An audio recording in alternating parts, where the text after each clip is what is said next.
And nobody knows what it means to accomplish peace through strength better than President Trump.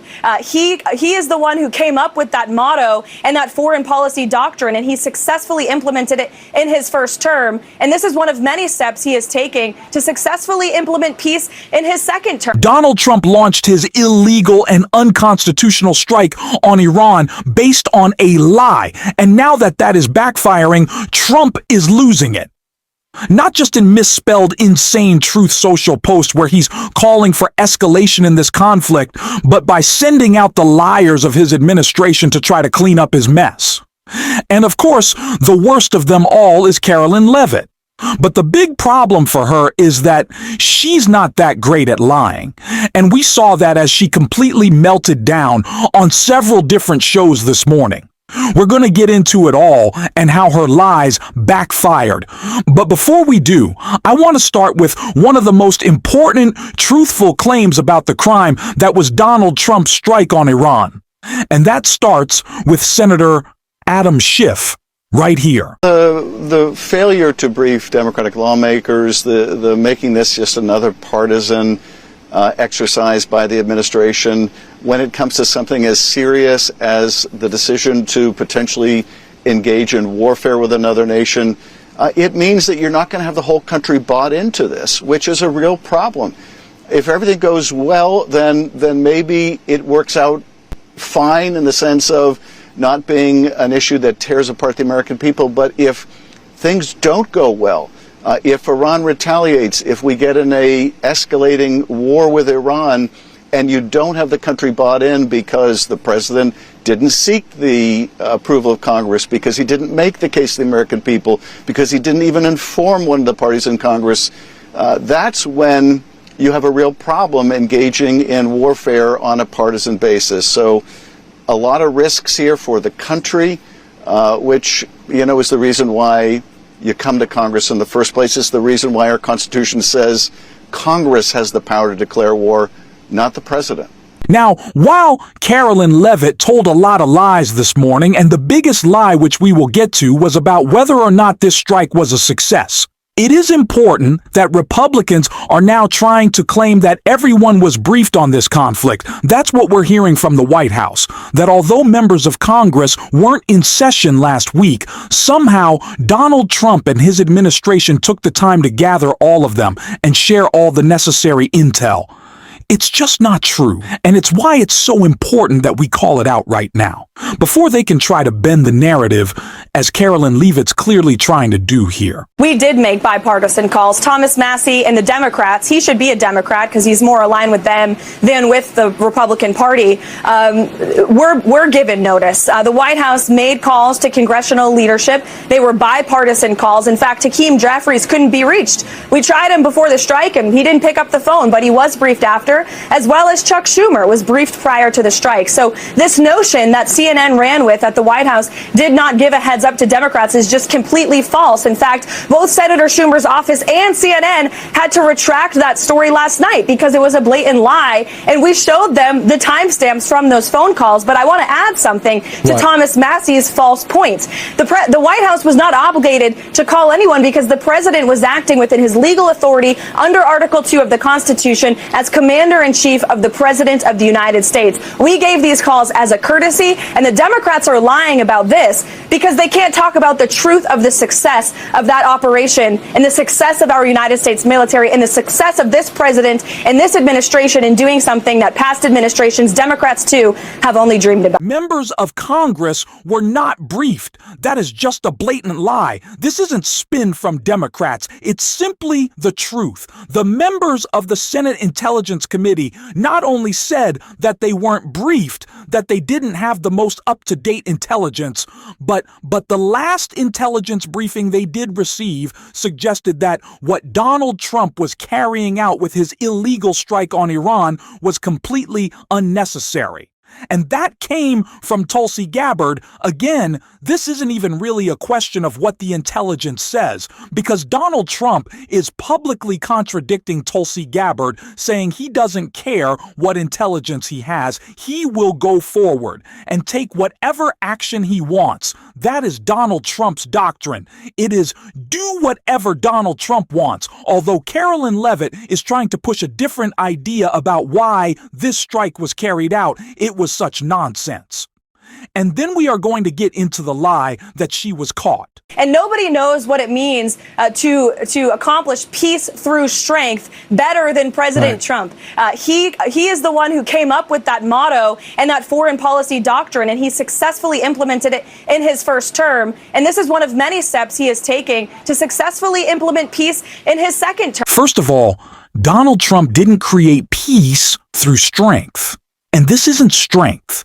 This is unnecessary and uncoordinated attacks from a wannabe dictator trying to raise his approval rating. Both J.D. Vance and Pete Hegseth yesterday morning came out and said that this was a single operation with the goal of one strike to end it all. And now Donald Trump is calling for regime change. So is it peace through strength, or is it failed strength for war? They don't even know at this point. But what is most important is that the military operation itself, it wasn't successful. So this couldn't have been a one-time strike because the strike wasn't completed.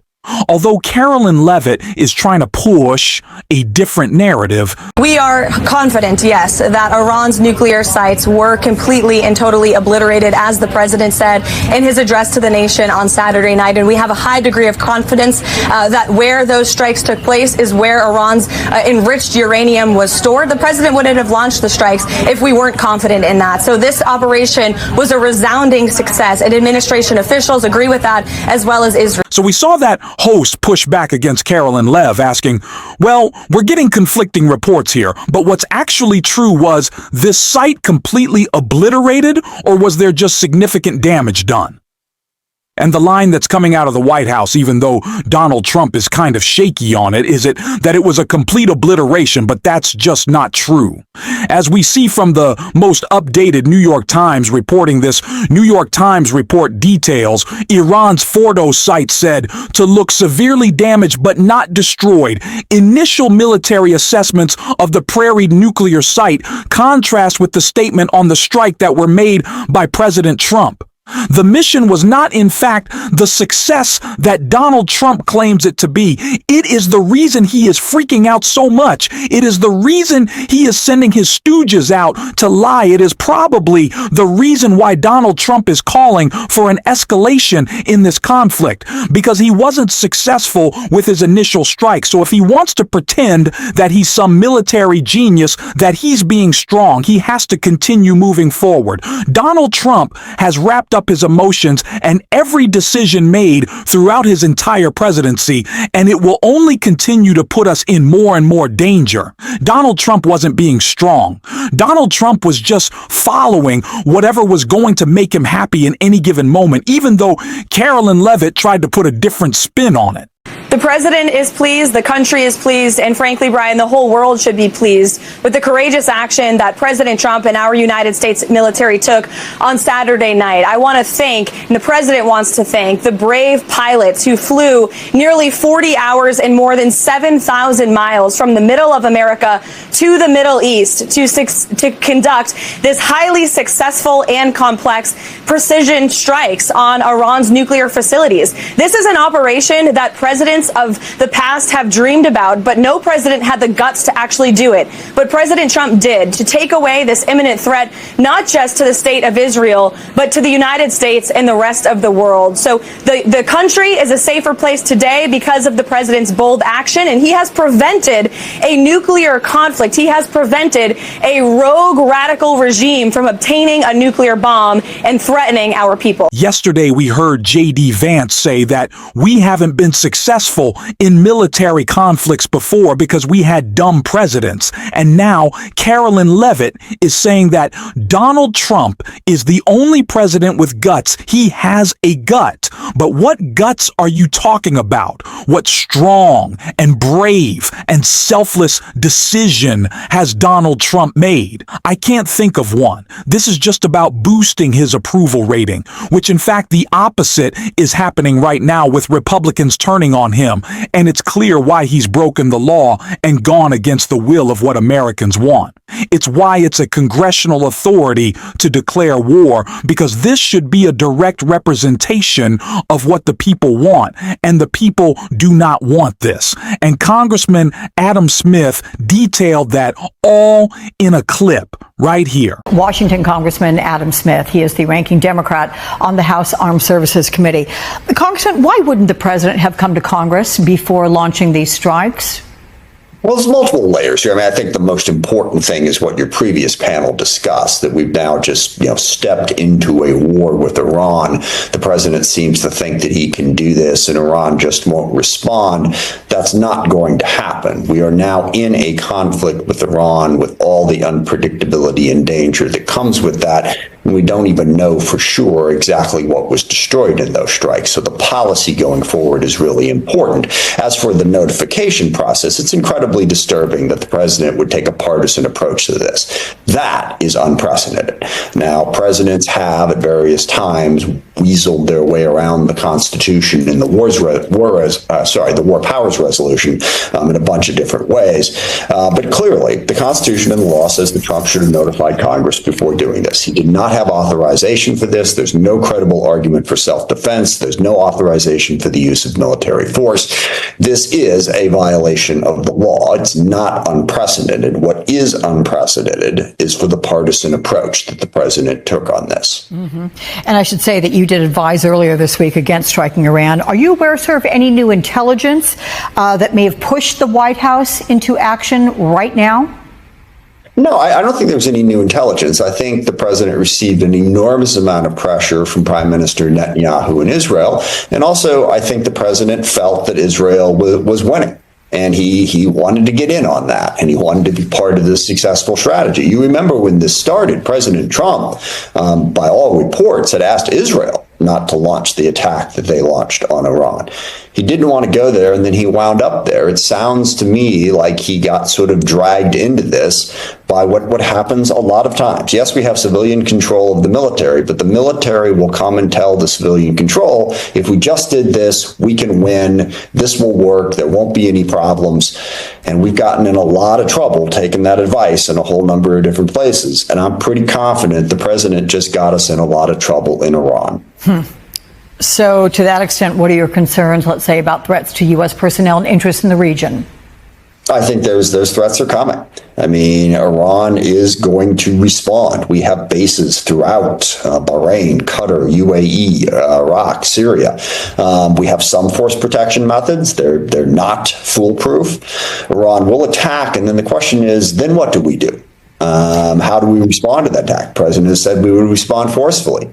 And there's your escalation. And for all the success that Israel has had, if you look at the map of Iran, there's a massive part of Iran in the south that Israel has not touched, where there are a lot of missiles and drones capable of attacking those U.S. targets.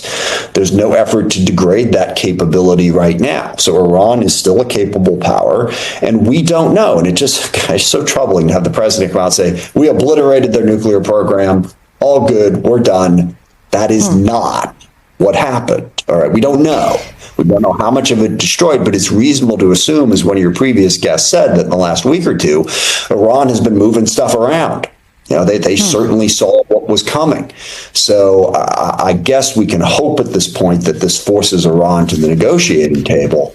But that seems highly unlikely. An escalating conflict in the region is the much more likely outcome. This will be maybe one of the worst decisions Donald Trump has made in his entire presidency, and it's probably him breaking the biggest promise he made to his supporters. This will continue to fracture MAGA as they eat their own and rip their own movement apart. I'm excited to watch that part at least, and really excited to call out all the backtracking that we are going to see from this. Just these gross liars, these complete hypocrites in the MAGA movement. And if you stuck around to the end, you can drop a blue heart in the comments. And until next time, I'll see you soon.